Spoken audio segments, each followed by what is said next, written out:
Week 2 of the college football season is upon us, and we already had a little bit of smack talk going on. Coming up in just a few minutes, we'll see if UNC could back up their talk about stopping former Heisman Trophy winner Lamar Jackson, plus NC State, Duke, Wake, and much, much more. Stick around. Wfmy News 2 Sports Special. Right now. It's all about bouncing back if you want to stay relevant in college football. The NC State Wolfpack needed a win in the worst way after falling to South Carolina last week, and frankly, again, they should have won. But it's a good thing NC State has Ryan Finley on their side because this kid, yeah, he's for real. The Wolfpack got off to a very slow first half, trailing Marshall by as much as 10, but in the second quarter, 3rd and 6, Finley over to Stephen Lewis, who was brought down at the... No, he somehow breaks through 3 defenders and off to the end zone to cut the gap to just 3. So final ticks left till halftime. 2nd and 1 for NC State. This time Finley over the top to Kelvin Harmon, who holds it in and fights his way past the goal line. Harmon 9 grabs for a $121, fueled by Finley's 341 yards and 3 scores. Yep, that kid's the real deal. NC State comes back and wins 37-20. Isn't it the worst when you hear the phrase, patience is a virtue? No, I don't want to wait. Just let me have it right now. The Demon Deacons were looking to get to 2-0 in back-to-back years for the first time since 1987, taking on the rival in Boston College. And it took a moment for the first score to get on the board, but the Eagles finally struck pay dirt. 2nd and goal, John Wolford going to the corner of the end zone in a tight fit, and Greg Dortch hangs on for the touchdown and able to tap that 1 foot in bounds. So we jump ahead to the second. Wolford, the direct snap, gonna bounce outside, eventually tight roping down the sidelines for the 29-yard rushing score. He had a team-high 20 carries for 92 yards. Yes, he's the quarterback, and 151 yards through the air as the Demon Deacons soar to their 2nd win of the season, 34-10.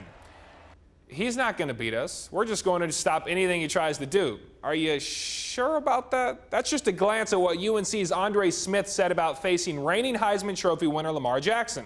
I love the confidence, but there are some times we all just got to zip it. Larry Fedora hoping his boys can back up the smack talk, but it wasn't easy, to say the least. Jackson was absolutely wild on the field, rushing for a $132 as a third of them came on this play alone, 43 yards past the defense for the 13-point lead, but Brandon Harris was able to hang in there in the red zone, 4th quarter, firing a strike to Thomas Jackson for the 1-point lead. So we got ourselves a ball game here until, that is, number 8 took the field again. Anyone but him. Jackson around the edge for the go-ahead score for good. UNC put up a great fight, but Jackson's 393 passing yards was just too much. Not to mention, he became just the 2nd player in FBS history to have back-to-back games with 300 passing yards and 100 rushing yards.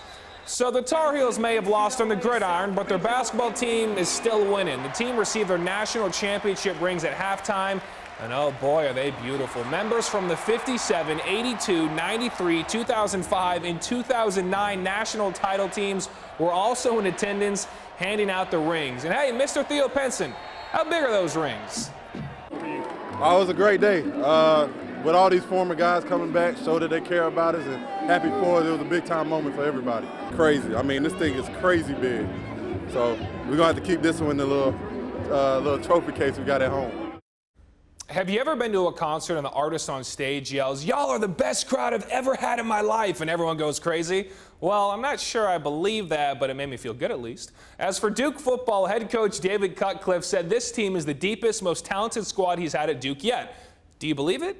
You might start to after you see this. If there's one person to believe in, it is the man himself, the quarterback, Daniel Jones. Late first quarter, Duke, 2nd and goal from the 11. Jones, the keeper, rushing for the goal line. He is going to reach it and then some. Duke goes on top 7-3. So now to the 2nd quarter, 2nd and 10. This is a quarterback's dream. All the time in the world, a clean pocket and a wide open Chris Taylor who just trots in for the touchdown. Jones, have yourself a day. Tossing for 305 yards, leading the team in rushing with 108 yards and 2 TDs. And he also became just the 2nd Duke player to surpass 300 passing yards and 100 rushing yards in the same game. You guessed it. Duke wins big, 41-17.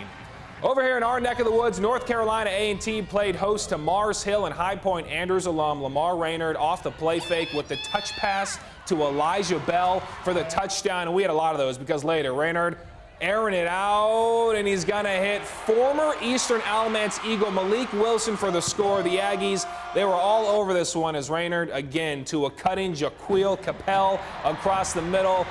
Bye-bye, 66-yard touchdown. A&T wins in a shutout in their home opener, 62-zip. Still much more to come here on tonight's sports special, including Appalachian State's home opener. Could the Mountaineers bounce back and take their frustration out on their opponent? Only one way to find out. We're back in 2 minutes. Wide open tight end Levi. So Appalachian State wasn't able to pull off the enormous upset last weekend over Georgia, so now it's just time to get back to the basics. Win, doesn't matter who or what it is, just get the first W of 2017. And apparently that's what head coach Scott Satterfield said as well to his team, because the Mountaineers were just on fire. First quarter, Taylor Lamb on the play fake to the right side to the big fella, Levi Duffield, wide open in the squats in the weight room. Yeah, they're paying off because he stays on his feet and into the end zone for the 14-0 lead. Lamb just dissecting the Savannah State defense with 327 yards, just 3 incompletions and 5 TDs. They bounce back big, game 2 of the season, 54-7. While Winston-Salem State, on the other hand, it was a struggle. The new unis look fresh, of course, but the play still needs some work as Bulldogs' Robert Chesson scampers in the end zone for his first score of the day, but he would not be done because number 2 later, like a pinball, just bouncing off the defenders right before the goal line for his second TD, and the Rams lose 31-13. And it's time for some quick score updates. Elon topped Furman in the final seconds, 34-31, all thanks to freshman kicker Owen Johnson from 36 yards out for the game winner. Guilford College cruises to 2-0 over Methodist, while ECU still winless after they lose to West Virginia. And just really quickly, I know we're running out of time. Panthers take the field tomorrow afternoon, 4:25 p.m. First game of the season, take on the 49ers, and you can catch the first game of the season here on WFMY News 2. Steelers, Browns, right here on WFMY News 2. Can't wait for that. Man, I wish I could really enjoy the game, but with everything going on in Florida, it's going to be hard to really enjoy. Yeah.